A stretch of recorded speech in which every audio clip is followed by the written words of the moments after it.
Hey everybody, my name is Christina Mroz and I'm a Master Holy Yoga Instructor. And I'm so excited this month that I get to share with you my fascination about feet and this month's theme. So the theme for August is Root Down to Rise Up. So I'm going to share with you a few tips this month about how you can use your feet to improve your yoga practice. So the first thing that we're going to look at in regards to feet is foot placement in standing postures.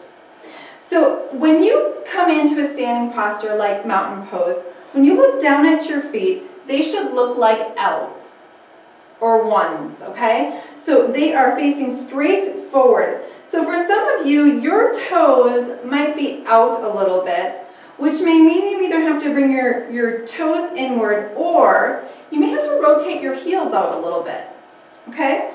The way that you want to align your feet is the outside edge of the foot is almost parallel, okay? It's not quite, but it almost is.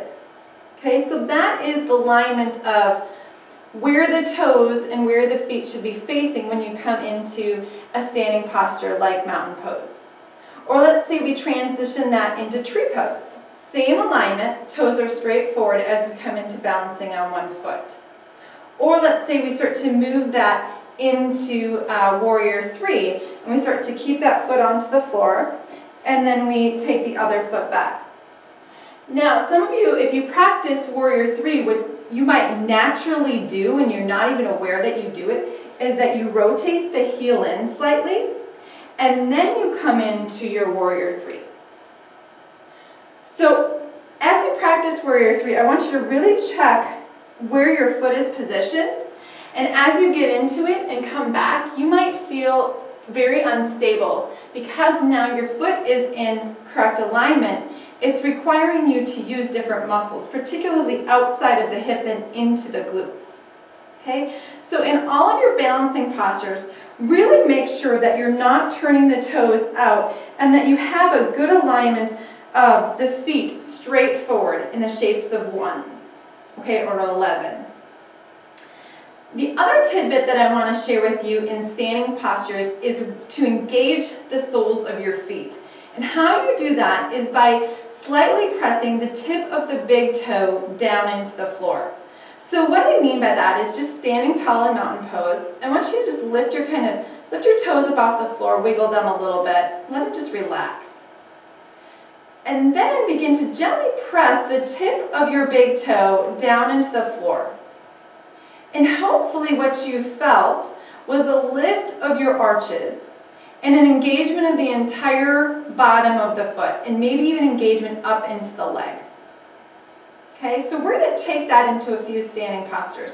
For chair pose, for example. I want you to bend your knees, stick your hips back a little bit here. Let the toes just be relaxed for a moment. And then begin to gently press the big toe down into the floor. And feel how that energizes the feet. Good, and then come up. Let's take that same action into a warrior two stance. So our front knee is going to bend, the toes are going to be facing forward. The back foot, the toes are going to be angled a little bit, or straight forward. It just depends upon the mobility of your foot and ankle. So in this front foot, again I want you to take and gently press the tip of the big toe down a little bit. And then we're not going to forget about the back foot. So we're going to press the tip of that big toe down as well. However, in the back foot, it doesn't mean that you roll to the inside edge of your foot. You're really engaging the outer edge of your foot into the floor so that you have an arch, and then the tip of the big toe presses down just a little bit. Now, in this engagement of the big toe, you're not gripping and pressing the little toes really actively and hard into the mat. They're very soft. So this engagement that I'm talking to you about in the big toe is not that you're tensed and you're gripped. It's just a subtle pressing downward to fire and activate the feet.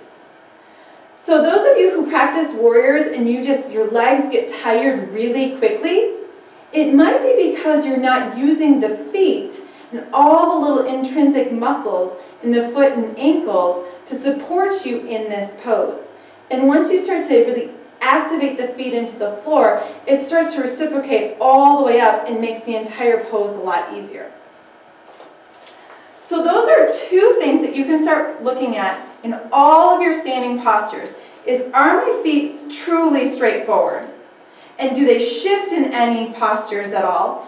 And can you engage the tip of your big toe a little bit to start to energize the entire sole of the foot and into the ankles? So that's my tip for you for right now in this theme of root down to rise up. In a little bit, I'm going to share with you how you can use your feet in inversions and how that engaging your feet in inversions will also revolutionize your practice. And it might just help some of you get into an inversion that you've never been able to do. So stay tuned for some more information.